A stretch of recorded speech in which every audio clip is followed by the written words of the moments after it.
የቀድሞ የሐዋሳ ከተማ ከንቲባ 13 ዓመት ጽኑ እስራት ተፈረደባቸው። አርቲስት አንዱዓለም ጎሳ በቀነኒ ሞት ተጠርጥሮ ለፍርድ ቤት ቀረበ። በኢትዮጵያና ኤርትራ መካከል ዳግም ጦርነት ከመቀስቀሱ በፊት ሊቆም እንደሚገባ የአውሮፓና የአሜሪካ የቀድሞ ዲፕሎማቶች አሳስበዋል። ተመልካቾቻችን እኒህና መሰል መረጃዎችን ይዘን ወደ እናንተ ቀርበናል። ትኩስ ፈጣንና ታማኝ መረጃዎች ወደ እናንተ እንዲደርሷቸው ሰብስክራይብ በማድረግ ፓን ኢትዮጵያን ይቀላቀሉ የአክብሮት ግብዣችን ነው። የቀድሞ የሐዋሳ ከተማ ከንቲባ 13 ዓመት ጽኑ እስራት እንደተፈረደባቸው የሐዋሳ ከተማ ከፍተኛ ፍርድ ቤት አስታወቀ። ባሳለፍነው ሳምንት በሁለት ክሶች ጥፋተኛ የተባሉት የቀድሞ የሐዋሳ ከተማ ከንቲባ ረዳት ፕሮፌሰር ጸጋዬ ቱኬ ላይ የ13 ዓመት ጽኑ እስራትና የ21 ሺህ ብር የገንዘብ ቅጣት መተላለፉን የሐዋሳ ከፍተኛ ፍርድ ቤት ተናግሯል። ፍርድ ቤቱ የቀድሞ ከንቲባ ካቀረቡት 8 የቅጣት ማቀለያዎች 4ቱን በመቀበልና 4ቱን ውድቅ በማድረግ ነው የ13 ዓመት ጽኑ እስራት የፈረደባቸው። በዚሁ በእሳቸው መዝገብ ተከሳሽ የነበሩት የቀድሞ የሐዋሳ ከተማ ልማትና ኮንስትራክሽን መምሪያ ምክትል ኃላፊ አቶ ታሪኩ ታመነ በ10 ዓመት ጽኑ እስራትና 41 ሺህ ብር፣ አቶ ታፈሰ ቶናሻ በ8 ዓመት ከ5 ጽኑ ወር እስራትና 51 ሺህ ብር እንዲሁም አቶ ሰይፉ ሌሊሴ የተባሉ ግለሰብ በ8 ዓመት ከ5 ወርና 76 ሺህ ብር የገንዘብ ቅጣት ፍርድ ተላልፎባቸዋል ተብሏል። ተወዳጁ አርቲስት አንዱዓለም ጎሳ በቀነኒ ሞት ተጠርጥሮ ለፍርድ ቤት ቀረበ። አርቲስት አንዱዓለም ጎሳ በእጮኛው ቀነኒ አዱኛ ሞት ተጠርጥሮ ከታሰረ ከሁለት ቀናት በኋላ ለፍርድ ቤት መቅረቡን ጠበቃው ተናግረዋል።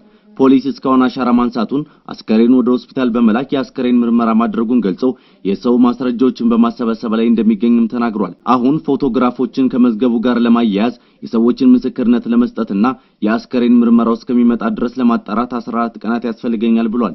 የአንዱዓለም ጠበቃ በበኩሉ የዋስ መብት ይሰጥ ብሎ ቢጠይቅም ፍርድ ቤት የአስከሬን ምርመራ እስኪደርስ ማለትም ለ13 ተከታታይ ቀናት ድምጻዊው በማረሚያ ቤት እንዲቆይ ወስኗል። ኢትዮጵያና ኤርትራ መካከል ዳግም ጦርነት ከመቀስቀሱ በፊት ሊቆም እንደሚገባ የአውሮፓና የአሜሪካ የቀድሞ ዲፕሎማቶች አሳስበዋል።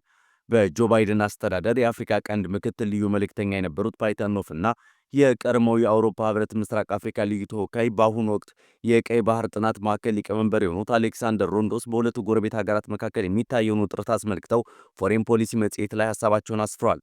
በ2022 መገባደጃ ላይ የኢትዮጵያ መንግስትና የትግራይ ኃይሎች የጦርነት ማቆም ስምምነት ከተፈራረሙ በመጋቢት አጋማሽ ሁለተኛ ዓመቱን ይይዛል።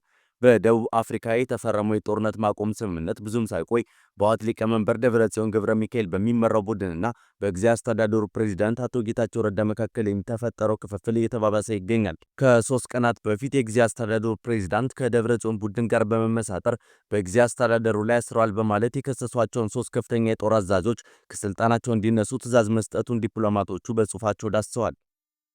ዓለም በሰፊ አህጉራዊና ዓለም አቀፋዊ ስርዓት አልበኝነት እየተናጠች በምትገኝበት በዚህ ወቅት በትግራይ ያለው የፖለቲካና የጸጥታ ሁኔታ መበላሸት በኢትዮጵያና ኤርትራ መካከል ጦርነትን ሊያስከትል እንደሚችል አሳስበዋል።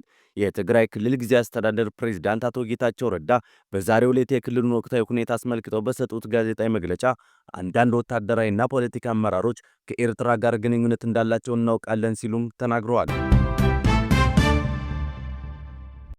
ኢዜማ የኢትዮጵያ ፌዴራል መንግስት በትግራይ ክልል የሚታየውን ውጥረት በአስቸኳይ በማቆም ዘላቂ መፍትሄ ሊሰጠው እንደሚገባ ጠየቀ።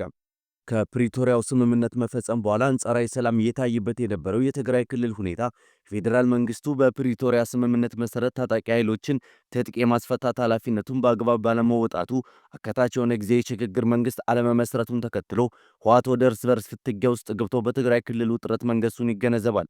በእርግጥ ይህ ሁኔታ እንዳይፈጠር በመስጋት የፕሪቶሪያ ስምምነት በአግባቡ ተተግብሮ ዘላቂ ሰላም እንዲሰፍን ደጋግመን ያቀረብነው ማሳሰቢያ ሳይሰማ በዝምታ ያለፈው የፌዴራል መንግስቱ አሁንም ለተፈጠረው ቀውስ የድርሻውን ሊወስድ ይገባል ሲል አሳስቧል።